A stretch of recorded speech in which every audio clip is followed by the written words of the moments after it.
प्रेमनगर थाना क्षेत्र में गड़िया गांव में जमीन के मामले को लेकर अब दोनों पक्ष एक दूसरे पर जमीन कब्जाने का आरोप लगा रहे हैं। आज एक पक्ष ने प्रेस वार्ता के दौरान बताया कि कार्रवाई न होने तथा जमीन से कब्जा न हटाए जाने पर 20 जुलाई से कलेक्ट्रेट में भूख हड़ताल पर बैठने जा रहे हैं। आजादपुरा गड़िया गाँव में रहने वाले चंदन सिंह राजपूत ने बताया कि वह अब तक जमीन से कब्जा हटाने के लिए दर्जनों प्रार्थना पत्र दे चुके हैं, लेकिन अभी तक कोई कार्रवाई नहीं की गई, बल्कि उल्टा उन पर मनगढ़ंत आरोप लगाए जा रहे हैं। उन्होंने कहा कि जिस जमीन को लेकर विवाद बताया जा रहा है उस जमीन का बाकायदा रंग भरा है नक्शा मौजूद है, जिस पर उनका मालिकाना हक स्पष्ट दिखाई दे रहा है। इसके बाद भी विपक्षी द्वारा इस जमीन पर अपना कब्जा बताया जा रहा है। चंदन के अनुसार जिस नंबर पर उनकी जमीन है उस नंबर से लगी हुई विपक्षी की जमीन है, लेकिन चूंकि उनकी जमीन करंट में आ रही है इसलिए विपक्षी उनकी जमीन पर जबरन कब्जा करना चाहता है। चंदन ने यह भी आरोप लगाया कि विपक्षी द्वारा जमीन पर कब्जा करने के लिए 100 वर्ष पुराना नीम का पेड़ भी काट दिया गया। उनकी जमीन पर बने एक प्राचीन मंदिर को भी ध्वस्त कर दिया गया तथा प्राचीन कुएं को भी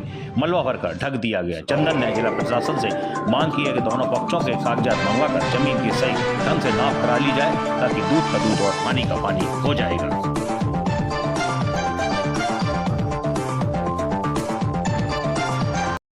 ये क्या नाम है आपका? चंदन सिंह राजपूत। मामला क्या है? मामला ये है कि जो अभी भूपेश सिंह चौहान है जो इन्हें नाप करवाई थी वो गलत तरीके से नाप करवाई है। कहाँ किस मोहल्ले में जमीन है? ये आजादपुरा गड़िया गांव में आराजी नंबर 2724 है मेरा।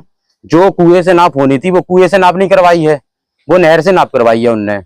उसके बाद क्या है, जो मंदिर का बोल रहे थे वो कल की मंदिर नहीं था वहां पे, ना ही कुआ था। देखिए वहां पे मंदिर भी था, कुआ भी था, जीसीबी चल रही है वहां पे, सब कुछ वो गलत बोल रहे थे। कल हमारे पास सारा प्रूफ है उनके खिलाफ।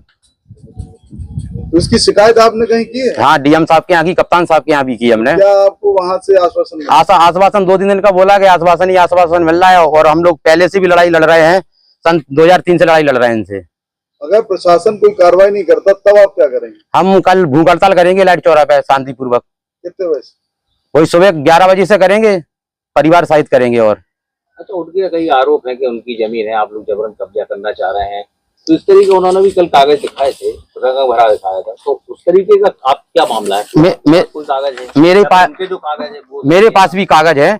जो वो बता रहे हैं कि मेरी जमीन यहाँ तक है, लेकिन मेरी जमीन यहाँ तक आ रही है, मेरी जमीन यहाँ तक आ रही है, वो यहाँ तक बता रहे हैं। वो इतनी जमीन देना नहीं चाहती मेरे को, मेरी जमीन यहाँ तक आ रही है, वो यहाँ तक बता रहे हैं। उनकी जमीन आपकी लगी हुई? हाँ, मेरी जमीन उनकी जमीन पास। किस जमीन पे? इस जमीन का हो रहा है, इस जमीन का जो टुकड़ा है ना, जो जमीन का, वो जमीन ये देना नहीं चाहते हमें, क्योंकि मैं चाहता हूँ कि दोबारा नाप हो।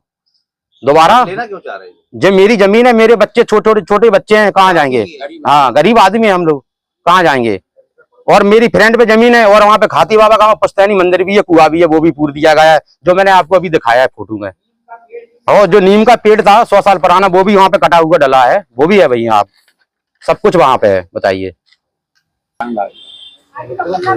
अब मेरा प्रशासन से अनुरोध है कि इस कुएं से नाप कराया जाए और क्या कहते हैं उनके कागज मंगाए जाएं। मैं अपने कागज भी लेके जाऊंगा। लगाए गए हुए हैं रंगदारी के, वो सारे झूठ है। आप क्या चाहते हैं? प्रशासन से क्या चाहते हैं? मैं प्रशासन से चाहता हूँ सही तरीके से जांच की जाए और अगर मैं दोषी पाया जाता हूँ तो मुझे सजा दी जाए। अगर मैं रंगदारी मांगता तो भूख हड़ताल पे नहीं बैठता।